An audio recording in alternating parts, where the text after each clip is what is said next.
રાજકોટમાં પિતાએ પુત્રની હત્યા કરી નાખી છે। પિતાએ પુત્રની હથોડાના ઘા ઝીકીને હત્યા કરી દીધી છે। મૃતક પુત્ર દારૂ પીને ઘરમાં ઝઘડો કરતો હતો તો હત્યા કર્યા બાદ પિતા પોલીસ સામે હાજર થયા હતા।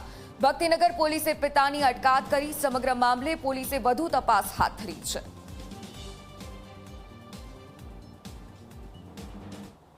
રાજકોટ શહેરમાં વધુ એક હત્યાની ઘટના સામે આવી છે। શહેરના ભક્તિનગર પોલીસ સ્ટેશન વિસ્તારમાં આવેલ આહિર ચોક પાસે એક પિતા દ્વારા પોતાના જ પુત્રની હત્યા છે તે નિપજાવવામાં આવી હતી। જે રીતના આ દ્રશ્યો દેખાડી રહ્યું છું, આ એ જ મકાન છે કે જે આગળ એક પિતાએ છે તે પોતાના જ પુત્રની હત્યા છે તે નિપજાવી હતી। હાલ અત્યારે ઘટનાની જાણ થતાની સાથે જ જે ભક્તિનગર પોલીસ સ્ટેશનનો કાફલો છે તે ઘટના સ્થળે પહોંચ્યો છે। પીઆઈ સહિતના અધિકારીઓ છે તે હાલ અત્યારે તપાસ કરી રહ્યા છે, પરંતુ જે પ્રાથમિક તારણ છે તે મુજબનું સામે આવ્યું છે કે જે પિતા છે તેમણે પોતાના જ પુત્રની હત્યા એ માટે થઈને કરી હતી કે પુત્ર છે તે વારંવાર દારૂ પીને ઝઘડો કરતો હતો, તેના કારણે હત્યા નિપજાવી હોવાનું પ્રાથમિક તારણ છે તે હાલ સામે આવી રહ્યું છે।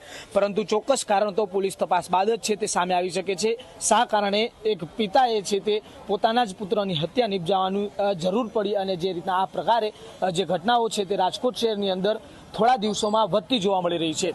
પારિવારિક ઝઘડા હત્યાનું કારણ બનતા જાય છે, પરંતુ ક્યાંક હવે જે રીતના કહીએ કે આ જે પોલીસ છે તે તપાસમાં ઉતરી છે ત્યારે મહત્વના જે પાસાઓ છે તે પોલીસ દ્વારા તપાસવામાં આવી રહ્યા છે।